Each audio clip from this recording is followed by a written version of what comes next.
Taste the Daily. AIADMK சார்பில் மறைந்த முன்னாள் முதல்வர் அம்மையார் ஜானகி ராமச்சந்திரனுடைய 100ஆண்டு விழா தொடர்பான ஆலோசனைக் கூட்டம் சென்னையில் புரட்சித் தலைவர் எம்ஜிஆர் மாளிகையில் நடைபெற்றது. இந்த ஆலோசனைக் கூட்டத்தில் வரும் 24ஆம் தேதி ஸ்ரீவாரு வெங்கடாஜலபதி மண்டபத்தில் நடைபெறும் ஜானகி அம்மையாரின் 100ஆண்டு விழாவில் கருத்தரங்கம், பட்டிமன்றம், கலை நிகழ்ச்சிகள் உள்ளிட்ட பல்வேறு நிகழ்வுகளை நடத்துவது குறித்து ஆலோசிக்கப்பட்டது. இக்கூட்டத்தில் முன்னாள் அமைச்சரும் கழக செய்தி தொடர்பாளருமான சி. பொன்னையன், முன்னாள் அமைச்சர்கள் doctor C. Vijayabaskar, Kadambur Raju, R P. Udhayakumar, முன்னாள் அமைச்சர் வைகை செல்வன், கழக கலைப்பிரிவு செயலாளரும் திரைப்பட இயக்குநருமான ஆர்.பி. உதயகுமார் ஆகியோர் பங்கேற்றனர். சென்னை ராமபுரம் அம்மா உணவக பெண் ஊழியர்களுக்கு திமுகவினரும் மாநகராட்சி அதிகாரிகளும் பல்வேறு இடையூறுகளை செய்து வருவதாக குற்றச்சாட்டு எழுந்துள்ளது. அம்மா உணவகத்திற்கு சமையல் பொருட்கள் வாங்க ஒதுக்கப்படும் நிதியை அப்பகுதியை சேர்ந்த திமுக கவுன்சிலர் ராஜு உள்ளிட்டோர் பெற்றுக்கொள்வதாக ஊழியர்கள் குற்றம் சாட்டுகின்றனர். மேலும் அம்மா உணவகத்தில் பணிபுரியும் பெண் ஊழியர்களை மாநகராட்சி அதிகாரிகள் பணியை விட்டு செல்லும்படி தொடர்ந்து வற்புறுத்தி வருவதாகவும் வேதனை தெரிவித்துள்ளனர்.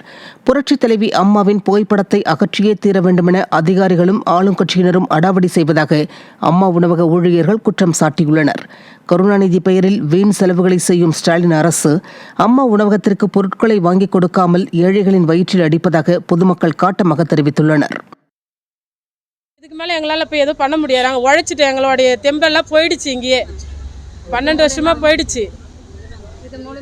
இது முதலமைச்சருக்கு தெரியாது. இங்கே லோக்கலில் இருக்கிற கவுன்சிலர் பண்ணுறதா. இது மூலம் முதலமைச்சருக்கு தெரியப்படுத்துகிறோம்.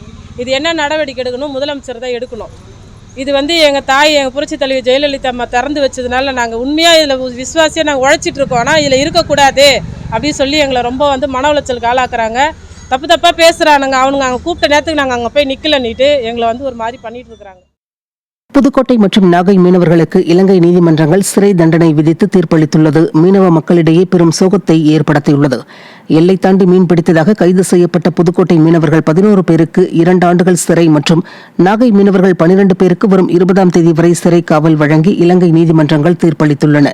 இலங்கை கடற்படையினரால் கைது செய்யப்பட்ட தமிழக மீனவர்களை விடுவிக்க வேண்டும் என்ற கோரிக்கையை முன்வைத்து ராமேஸ்வரம் மீனவர்கள் பாம்பன் சாலை பாலத்தில் போராட்டத்தில் ஈடுபட்ட அதே நாளில் மீனவர்களுக்கு சிறை தண்டனை விதிக்கப்பட்டுள்ளது. மீனவர்களின் பாதுகாப்பில் மத்திய மாநில அரசுகள் சிறிதும் அக்கறையின்றி செயலற்று இருப்பதாக மீனவ மக்கள் வேதனை தெரிவித்துள்ளனர். அண்டை நாட்டுடன் நிலவும் எல்லை பிரச்சினைகளை சரி செய்யாமல் உலக நாடுகளின் பிரச்சினைகளை தீர்க்க பேசி வருவதாக விஸ்வகுரு வெற்று விளம்பரம் தேடி வருவதாக மக்கள் விமர்சிக்கின்றனர்.